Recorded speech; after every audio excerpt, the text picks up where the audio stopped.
Prejudice of any kind usually arises from insensitivity to another's experience. Sometimes we make the assumption that others think and feel as we do, or inversely, that they couldn't possibly understand where we are coming from or what we're going through.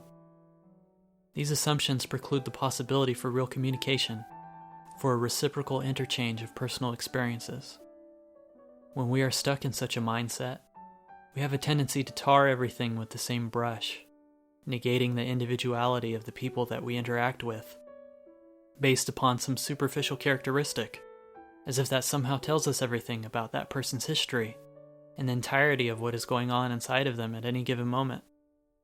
This can often take the form of seemingly innocuous statements like, "You can't have an opinion on blank, because you are or aren't blank."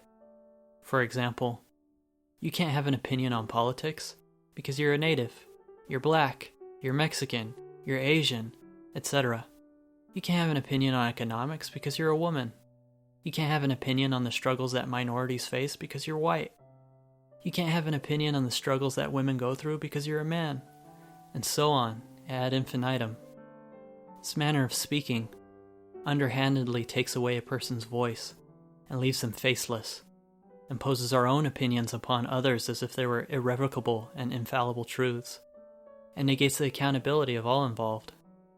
When taken to extremes, it is dehumanizing and is used to rationalize violence and genocide. By perceiving ourselves as more and others as less, we become comfortable in harming them. On more subtle levels, the situation can take on the quality of a manipulative pleading. We might fight to emphasize that someone else is responsible for the most suffering, while simultaneously posturing that it is us who has suffered the most. It is an argument over playing the blame game at the pity party. Everyone loses and has a bad time.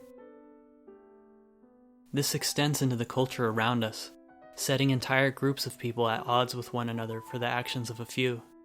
Entire philosophical stances get reduced to meaningless labels that others are pigeonholed into, or are used as a means to weasel our way out of self-responsibility. He hates women, or at least his idea of them, but his behavior isn't misogynistic. He is simply a male rights activist. She hates men, or at least her idea of them, but her behavior isn't misandrous. She is simply a feminist.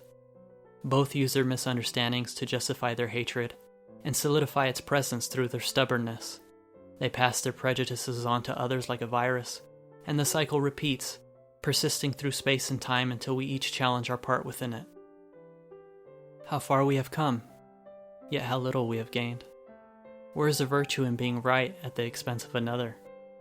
The fact of the matter is, one person could never completely know what it is like to be another person, but our characteristics do not have to blind us from mutual understanding and respect.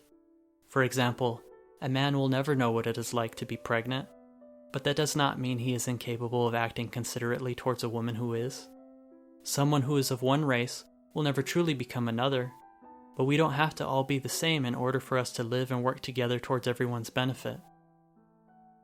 Some people may sow discord in an attempt to reap control over others, and one may simply follow along if they are not present and aware. Through indiscrimination we undermine our cause, and through idleness we are complicit.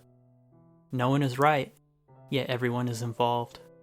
The question is, how can we heal the violence within our communities, while simultaneously cleaning out the corruption within the systems intended to regulate them?